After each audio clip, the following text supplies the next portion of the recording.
questions I get asked a lot. Do I believe in God? Why don't I believe in God? Would I change my mind if I saw God with my own eyes? And why do some people believe in God or gods at all? Ultimately, this comes down to epistemology, which is a question of how we decide what's true and what we are justified in believing. I try to base my beliefs on evidence, logic, and what we can independently verify. So, if I saw God or a deity with my own eyes, would I become a believer? My answer is probably not, and certainly not immediately. Let me explain why. If I experienced a vision like that, my first assumption wouldn't be that I'd witnessed something supernatural. My first thought would be that something had affected my brain or my perception. I'd question whether I'd taken any medication that could cause hallucinations, whether I was severely sleep deprived, or whether someone had given me a drug without my knowledge, and so on. If I could reasonably rule out all of these possibilities, then I'd be concerned that there might be a medical explanation, for example, a neurological condition or a brain tumour, and in that case, I would seek medical evaluation. Now, the reason for this line of thinking is that throughout history, natural explanations have consistently proven to be more reliable than supernatural ones. So before concluding that the laws of nature have been suspended in my case, I'd want to exhaust every possible natural explanation first. That's not a rejection of the possibility of the supernatural, it's just applying the same evidence-based reasoning that I'd use in any other situation. I also find it interesting that reported encounters with gods or divine figures are usually shaped by the person's existing culture or religion. For example, people who are brought up with or surrounded by Christianity are more likely to report seeing Jesus or angels.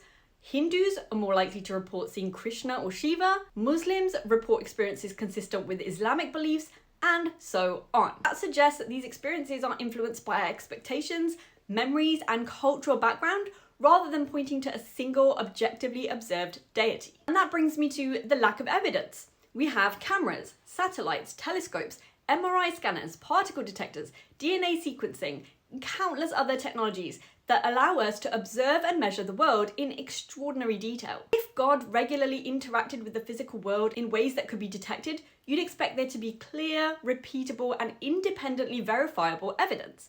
Modern physics gives us an incredibly accurate description of how matter and energy behave. So if a supernatural being regularly interacted with the physical universe, we'd expect to be able to detect those interactions. If a non-physical soul or deity can move physical matter, for example, influence your brain or make your arm move, then it has to be transferring energy or momentum into the physical world.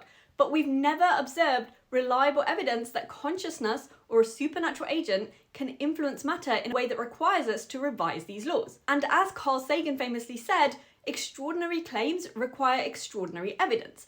The claim that an all-powerful supernatural being exists and interacts with the universe is an extraordinary one, even if you might be used to it in your community. Now, as things stand, I don't think that there is convincing, independently verifiable scientific evidence for God's existence. So if there was actual convincing evidence for God's existence, then of course I would change my mind. And that's one of the key differences between science and religious belief. I don't not believe in God religiously.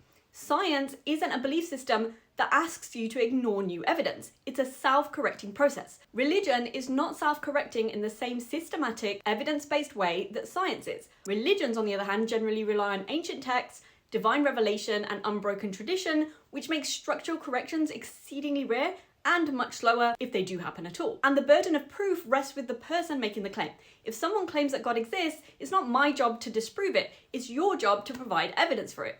I don't have to prove that God doesn't exist, the same way that I don't have to prove that fairies, unicorns, or invisible dragons don't exist. The person making the extraordinary claim is responsible for demonstrating that it's true.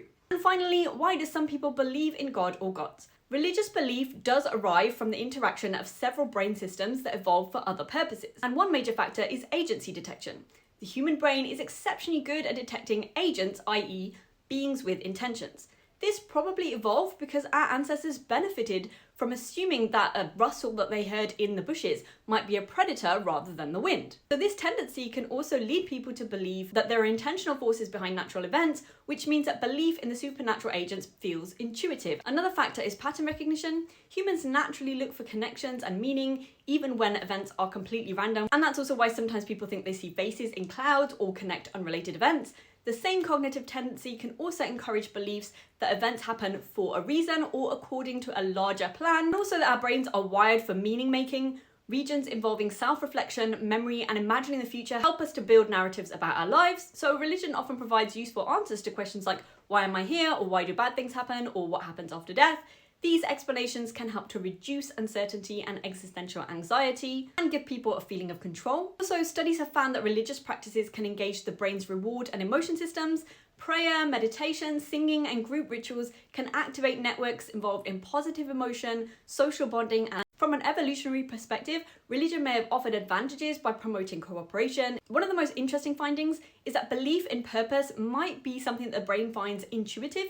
Young people often explain natural objects in terms of purpose, for example, mountains are for climbing. So developmental psychologists think that humans may have an innate bias towards teleological or purpose-based explanations, which can make religious ideas easier to adopt. Overall, neuroscience suggests that belief in God emerges from ordinary cognitive processes, agency detection, pattern recognition, social cognition, emotion, and the search for meaning. Now, of course, these findings explain why belief is common, but they don't establish whether religious beliefs are true or false. That's only something that we can debate philosophically and not prove or disprove. I haven't gone into what I do believe because I already made a longer video about being a humanist, which is not a religion, but more of a philosophy that emphasizes human agency, ethics, and reason, and focusing on improving life in the present world without belief in deities or the supernatural or there being an afterlife.